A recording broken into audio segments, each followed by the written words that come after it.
Hello दोस्तों, आप सभी का हमारे YouTube चैनल फास्ट कैलकुलेशन में स्वागत है। तो पिछले वीडियो में हमने अपनी एक्सरसाइज 4.3 के क्वेश्चन नंबर 1 को सॉल्व कर लिया था। तो आज के इस वीडियो में हम क्वेश्चन नंबर 2 को आसानी से सॉल्व करेंगे। तो चलिए बिना किसी देरी के अपने इस वीडियो को स्टार्ट करते हैं। क्वेश्चन नंबर 2 में हमें दिया गया है बिंदु 2,14 से होकर जाने वाली दो रेखाओं के समीकरण लिखें और इस प्रकार की और कितनी रेखाएं हो सकती हैं। तो ये हमें इसका क्वेश्चन दिया गया है। ठीक है, तो चलिए अब हम क्या करेंगे। सबसे पहले तो हमें ये समझना है कि जो 2,14 केवल हमें पॉइंट दिया गया है, तो इससे हम समीकरण कैसे बनाएं। तो पहला क्वेश्चन, मेन क्वेश्चन तो यही उठता है कि 2,14 से समीकरण कैसे बनाना है। तो इसके आलेख पर फिर से अगर क्वेश्चन पढ़े तो ये जो पॉइंट 2,14 है, इससे होकर जाने वाली दो रेखाओं, यानी कि अगर हम एक आलेख खींचें, जो कि हमने अपने पिछले वीडियो में आलेख को खींचना बहुत आसानी से समझ लिया था। अगर हम आलेख खींचें तो ये जो पॉइंट है वो उस रेखा पर आएगा, जरूर आएगा या नहीं आएगा। तो अगर उस रेखा पर ये पॉइंट आ रहा है तो इसका सीधा सा मतलब है कि ये जो पॉइंट है वो उस रेखा का हल होना चाहिए ना। यानी कि अगर हल है तो फिर x और y के जो मान होंगे वो उस समीकरण को संतुष्ट करेंगे, जो भी इस पॉइंट की मदद से समीकरण आने वाला है।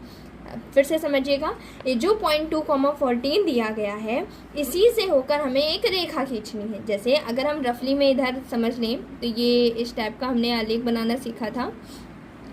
तो ये जो एक आलेख मान लीजिए कि अगर इसका आलेख ऐसा खींचा, तो ये जो पॉइंट है 2,14 वो इसी रेखा पर कहीं ना कहीं पर लाई करेगा। ये यहाँ पर भी हो सकता है, यहाँ पर कहीं पर भी हो सकता है।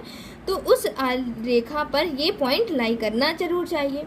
तो इसका मतलब है कि जो पॉइंट है वो उस रेखा का वो जो रेखा है, कौन सी रेखा, उस समीकरण की रेखा का ये हल है, क्योंकि ये जो पॉइंट है वो उस रेखा पर स्थित है। और अगर स्थित है तो 2,14 उस रेखा के समीकरण का हल भी होना चाहिए। तो अब हमें वही समीकरण को निकालना है। तो समीकरण कैसे निकाला जाएगा, तो इसके लिए हम आपको बता देते हैं कि मान लीजिए आपको दो समीकरण देने। सबसे पहले हम पहला समीकरण x प्लस वाई करा। x प्लस वाई क्या है?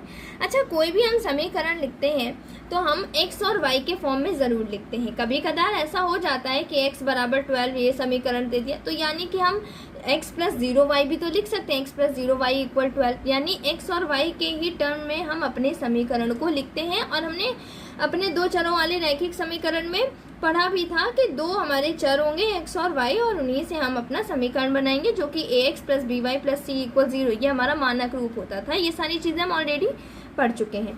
तो हम क्या करेंगे, हम इसी रेखा, तो हमने क्या करा कि x और y को अगर हम मिला दें तो हमारे पास क्या आना चाहिए। अगर 16 आ रहा है, अभी कुछ नहीं, केवल समझिए कि कुछ लिखा जा रहा है, और अभी मैं समझाऊंगी पूरा कि मैंने ये कैसे लिख दिया। तो x प्लस वाई बराबर, मान लीजिए मैंने 16 लिख दिया और मैंने कह दिया कि ये जो है समीकरण वो इस वाले जो हमारा पॉइंट है इसका हल है। 2,14 इस समीकरण का हल है, मैंने ऐसा बोल दिया। ठीक है, तो अब देखिए कैसे मैंने कहा और ये समीकरण कैसे आया, अभी थोड़ी देर में आपको पता चल जाएगा। तो सबसे पहले तो हम चेक कर लेते हैं कि क्या ये वास्तव में हल है। 2,14, x की वैल्यू 2 है और y की वैल्यू 14 है। तो x की जगह 2 रखेंगे, y की वैल्यू 14 रखेंगे, तो 16 आ जाएगा, जो कि 16 के हमारे बराबर है। तो यानी कि ये LHS की वैल्यू है, ये RHS की वैल्यू है। तो LHS बराबर RHS है, तो ये हमारे LHS की वैल्यू है x प्लस वाई, और RHS की वैल्यू 16 है। और हमने अपने LHS और RHS को बराबर कर दिया। इसका मतलब ये तो समझ में आ गया कि 2,14 इस समीकरण का हल है। अब आप लोग कहेंगे कि हमने ये समीकरण लिख कैसे दिया, हमें कैसे पता कि यही समीकरण इस पॉइंट का हल होगा। तो अब हम क्या करेंगे, देखिए कैसे हमको पहचानना है। हमको कोई भी x plus y, x minus y, कुछ भी करिए आप, 2x प्लस वाई करिए, कुछ भी करिए। अचानक से कोई भी समीकरण लिख दो, मान लो मैंने लिख दिया 2x प्लस वाई, कोई दिक्कत नहीं है। आप कोई भी समीकरण, कोई भी x प्लस वाई इस तरीके से कोई भी कॉम्बिनेशन ले लीजिए, ठीक है। सबसे पहला स्टेप आपको ये करना है, शॉर्टकट बता रही हूँ कि कोई भी कंफ्यूजन नहीं रहेगी। आपको x प्लस वाई लेना है, ले लो, कोई दिक्कत नहीं है। x माइनस वाई लेना है, ले लो, कोई भी दिक्कत नहीं है। 2x प्लस वाई लेना है, ले लो, कोई दिक्कत नहीं है। x प्लस 2y लेना, कोई प्रॉब्लम नहीं है, आप कुछ भी ले सकते हो अपने मन से। अब आपने ऐसे कुछ बना लिया। अब उसके बाद इसके इक्वल टू के बाद यहाँ पर कौन सा नंबर आएगा इसको मायने रखना है। तो हम इसको कैसे लाएंगे, तो हमको पता है ये x की वैल्यू 2 है, y की वैल्यू कितनी है 14 है। तो x की जगह यहाँ पर क्या रखना चाहिए, हमें 2 रखना चाहिए और y की जगह पर 14 रखना चाहिए, है ना। ऐसा ही होगा ना इसका मतलब। तो हमने क्या करा, 2 प्लस 2 क्या, 2 इंटू 2 क्या हो जाएगा 4 प्लस 4 कितना आ गया हमारा 18। 14 प्लस 4 क्या हो गया 18। तो यानी कि 2x प्लस वाई को जब हमने 2x प्लस वाई में जब हमने x और y के मान रखे, इस पॉइंट के मान रखे, तो हमारे पास आंसर क्या आ रहा है 18 आ रहा है ना। तो हमको इसका ये मतलब निकलता है, जैसे यहाँ पर हमने x प्लस वाई बराबर 16 रखा है, इसका ये मतलब निकलता है कि x और y कोई भी 2 नंबर है और उनको जोड़ा जा रहा है और उसका आंसर 16 आ रहा है। तो इसी तरीके से 2x प्लस वाई ये 2 नंबर है कोई भी और उनको जोड़ा जा रहा है, तो उसका आंसर कितना आ रहा है 18 आ रहा है। तो ये दोनों ही हमारे क्या हो गए, इस समीकरण के हल हो गए। तो पहला समीकरण x प्लस वाई बराबर 16 और दूसरा समीकरण हमने ले लिया 2x प्लस वाई बराबर 18। ले लिया कि नहीं ले लिया, कोई दिक्कत इसमें।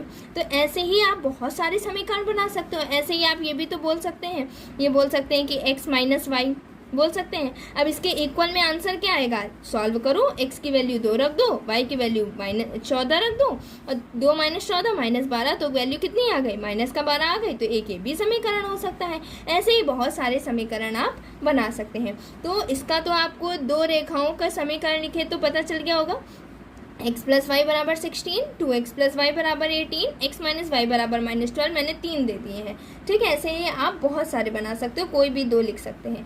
और इस प्रकार की और कितनी रेखाएं खींची जा सकती हैं, तो इस प्रकार की अनंत रेखाएं खींची जा सकती हैं। आपको भी पता हो लग रहा होगा कि हम कोई भी कॉम्बिनेशन बनाए उसके इक्वल में हमें आंसर तो पता ही चल जाएगा, x और y के मान रख करके हम निकाल सकते हैं। तो यही क्या हो जाएगा, यही इस क्वेश्चन का आंसर हो जाएगा। और कितनी रेखाएं खींची जा सकती हैं, तो हम लिख देंगे यहाँ पर अनंत रेखाएं खींची जा सकती हैं। कितनी रेखाएं खींची जा सकती हैं, अनंत रेखाएं खींची जा सकती हैं, ठीक है। तो अनंत रेखाएं इस बिंदु से खींची जा सकती हैं। और कितनी रेखाएं हो सकती हैं, खींची जा सकती हैं या हो सकती हैं लिख देते हैं, क्योंकि जो हमें क्वेश्चन दिया गया हम वही लिखेंगे। तो अनंत रेखाएं हो सकती हैं, इसकी समझ में आ गया। चलिए अब अपने क्वेश्चन नंबर 3 को सॉल्व करते हैं। क्वेश्चन नंबर 3 में हमें क्या दिया गया है कि बिंदु 3,4 समीकरण 3y बराबर ax प्लस 7 के आलेख पर स्थित है, तब a का मान ज्ञात कीजिए। तो हमें किसका मान निकालना है, a का मान निकालना है। तो देखते हैं कैसे a का मान निकाला जाएगा। हमें ये बताया गया है केवल कि 3,4 ये जो बिंदु दिया गया है, वो ये जो समीकरण है हमारा कौन सा समीकरण है, 3y बराबर ax प्लस 7, ये जो समीकरण दिया गया है वो इसके आलेख पर स्थित है। जैसे मान लीजिए कि ये इसका मान लीजिए जो समीकरण है इसका मान लीजिए ये आलेख है, मान लीजिए ऐसा ये आलेख मैंने खींचा है इस समीकरण का, और ये जो आलेख है इसी आलेख पर ये 3,4 कहीं पर भी स्थित, मान लीजिए यहाँ पर भी हो सकता है, यहाँ पर भी, यहाँ पर कहीं पर भी हो सकता है, 3,4 स्थित है। इसका मतलब ये है कि ये जो 3,4 होगा वो इस समीकरण को संतुष्ट करेगा, क्योंकि उसी के आलेख पर स्थित है, ठीक है। तो यानी उस आलेख पर जितने भी बिंदु होंगे सब के सब उस समीकरण को संतुष्ट करेंगे। तो 3,4 इस आलेख पर स्थित है, अतः 3,4 इस समीकरण को संतुष्ट करेगा।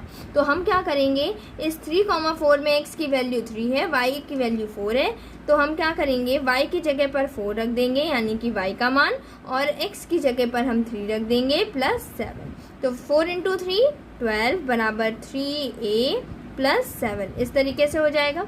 अब उसके बाद 12 7 इधर प्लस का है, इधर आ जाएगा माइनस का, यानी जब साइड चेंज करेंगे और हमें a की वैल्यू निकालनी, तो केवल a को ही अपने LHS या RHS कहीं पर भी हमको केवल a को ही रखना है, बाकी सबको दूसरी साइड में भेज देना होगा। तो 12 माइनस 7 क्या आ जाएगा, 5 आ जाएगा, इक्वल में 3a, ये हमारे पास आ गया। अब उसके बाद a की वैल्यू निकालनी है तो 3 को भी हटाना पड़ेगा। 3 और a के बीच में मल्टीप्लाई का साइन है, जब साइड चेंज करेंगे तो डिवाइड का साइन हो जाएगा, यानी 5/3 a की वैल्यू आ जाएगी। यही इस क्वेश्चन का क्या हो जाएगा, आंसर हो जाएगा। तो आशा करती हूँ कि आपको 4.3 के क्वेश्चन नंबर 2 और 3 आसानी से समझ में आ गया होगा। फिर भी आपको इससे रिलेटेड कोई भी डाउट है तो आप हमसे कमेंट सेक्शन में अपने डाउट को पूछ सकते हैं। अगर आपके लिए वीडियो हेल्पफुल रहा हो तो आप हमारे चैनल फास्ट कैलकुलेशन को लाइक करें, शेयर करें और सब्सक्राइब करें, ताकि आगे आने वाले सारे नोटिफिकेशन सबसे पहले आप तक पहुंच सकें। Thank you.